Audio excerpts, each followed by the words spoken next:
So today we're going to talk about buying a home.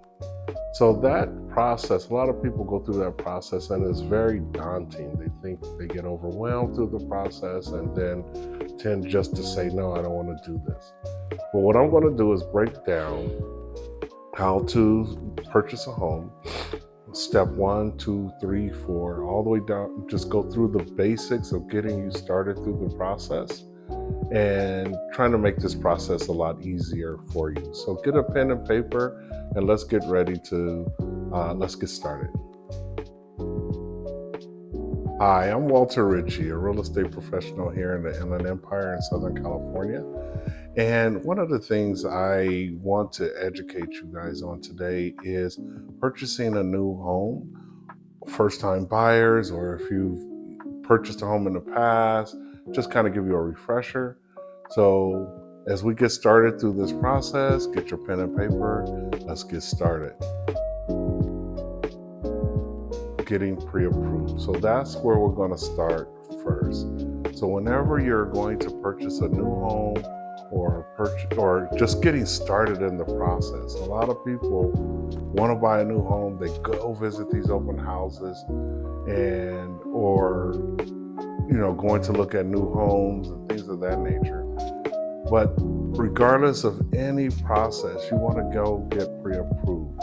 So what you're going to do is find a loan officer, and those loan officers will just run a quick analysis of where you stand right now and tell you through their process how much you can actually afford. And so that's where you need to start that process. How much can I afford? How much house can I afford before I start looking at what I like? Because it might be disappointing or it might be surprising. So that's going to be the first start. So write that down. Get pre-approved. Get a loan officer. If somebody you know or trust. If not, contact me, and I have tons of people that you can talk to, that you can trust, that's going to do a really good job. Okay, so now that you've gone through the process of getting pre-approved or pre-qualified, and I'll tell you the difference of those two later, you'll know how much house you can afford. So let's say that the loan officer says, oh, well, you qualify for $600,000. Okay, great. I qualify for $600,000, but do I need a $600,000 house? Those are the things you got to decide within yourself. The other part of that is you want to know, just because I qualify for $600,000, what would be my monthly payment? Because those are the things that will determine how much house you feel comfortable in affording. You might be somewhere around $3,000, or I'm paying rent of $3,000 or $3,500. I'm more comfortable in those numbers. So then those are the type of houses that's going to help you. Every day, what we're seeing, or every week, we're seeing interest rates fluctuate. And so my thing is, buy where you are now, right? Because a lot of people sit back and say, hey, you know what? I'm gonna wait till the interest rate drops. The one thing that's gonna happen, I know, like here in California, I don't know about other states, but if your interest rate drops, the house prices are gonna go up. So be prepared for that. So if you buy now, interest rate might be a little high. As long as you can afford that payment, make that payment. If the interest rates do drop, then you can refinance your home. But we're going to start with that first. So we did the pre-qualification. Now the next step is, how do we find a house? What type of house am I looking for? So now you want to sit down and put together a wish list. And as you go through that wish list, what are the things that are important to you? For me, it was getting a one-story home. For other people, it might be a two-story. So those are the things you want to look at: two-story home, one-story home. How many bedrooms? 3, 4, 5 bedrooms. Or maybe you just need one. Or room for you and a dog. You and your family and a dog. Is this equipped for a dog? Will they accept large dogs if you have a large dog? All these things you got to take into account.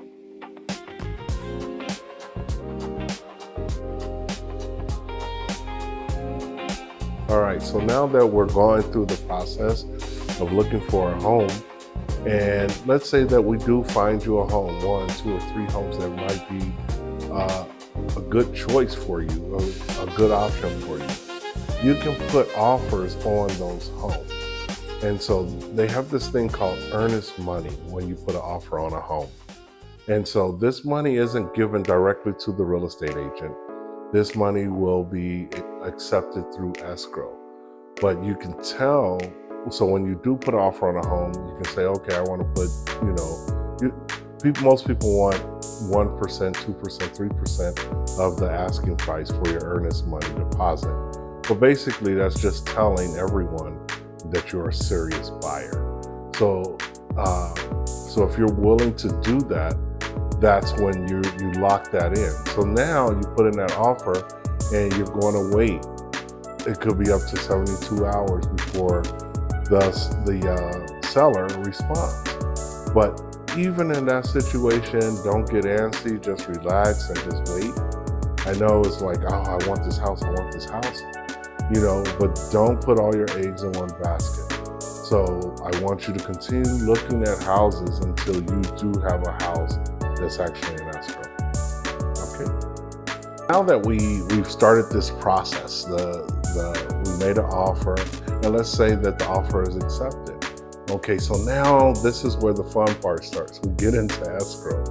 So your real estate agent is going to help guide you through the process of escrow. So home inspection, appraisal, just to make sure the house is actually worth what is being asked for the home.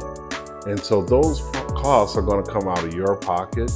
And so depending on which area you're purchasing in, it could be a minimal cost, $500, $600 for appraisal, $750 for home inspection. But you want to be able to go into this house and knowing that you're protected in that way. At the same time, your real estate agent is also going to start identifying insurance companies that's going to do homeowner insurance for you, because that's extremely important. And when you're going through that process, especially now in California with the prices, some of the insurance companies are going out, the prices are going up. So we want to get the best deal for you as a purchaser or a new home buyer or buyer.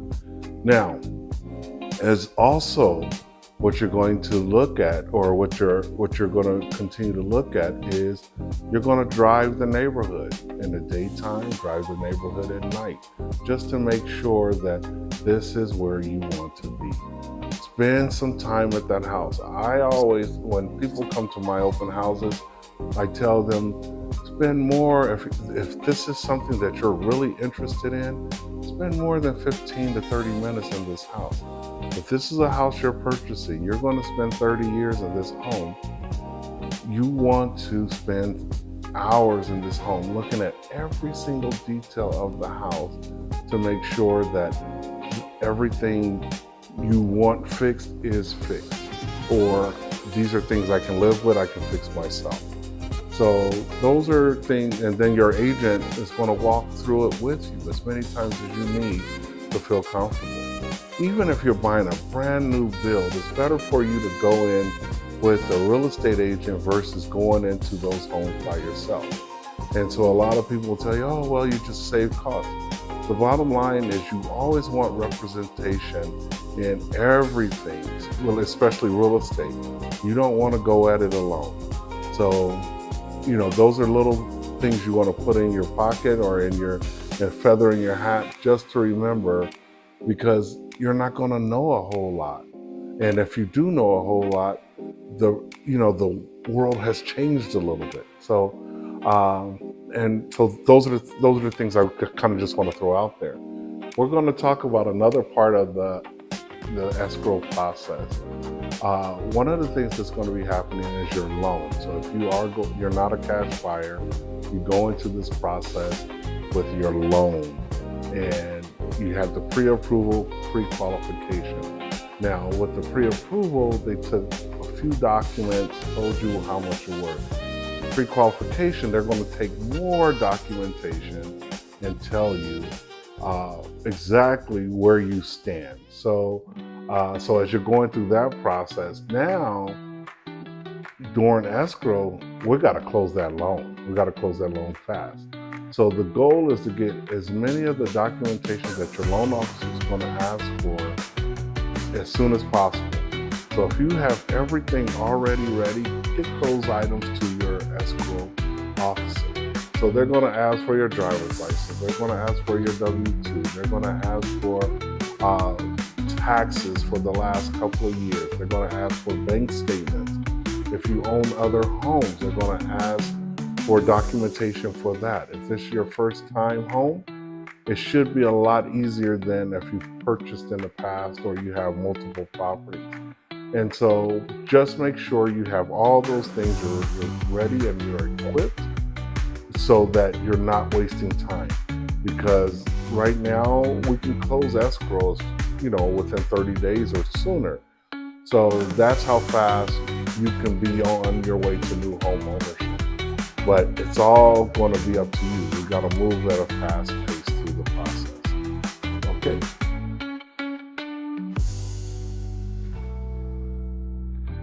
Now we're at closing day. So with the process that you've been through, so again, it's going to be daunting, it's going to be stressful, but the reward is coming. So now, after 30 days, you got everything's lined up, from escrows taking care of title and making sure your loan officer got everything done, your underwriters has everything done, your appraisal said, hey, your house is worth what you're paying for. The home inspection guy said, hey, or girl said, hey, that the house is in good condition. Closing day. So that is the day where they go to record, or your escrow company records your the close of your deal, your new home. So they go into the county recorder, record that you have purchased this home, and by the time, so depending on what time they do record that day, you get the keys. Usually by the end of the day, you'll have the keys, and your real estate agent will bring you the keys. And at that point, the deal is done. So now you own that home. So it's definitely a little bit of a process, but regardless of who you are, you have to go through it if you're going to buy a new home. It's going to be stressful. It's going to be scary. Again, don't listen to people who are telling you, I bought a house once and it was this. Or those people who say, oh, it's not a good time to buy. It's always a good time to buy. Always remember that. And so even if you're buying with me or you're buying with somebody else, it's always a good time to start the American dream. Okay? Don't forget that. Stop listening to negative people. Always listen to positive people. People who are going to encourage you to do well. Okay? Thank you.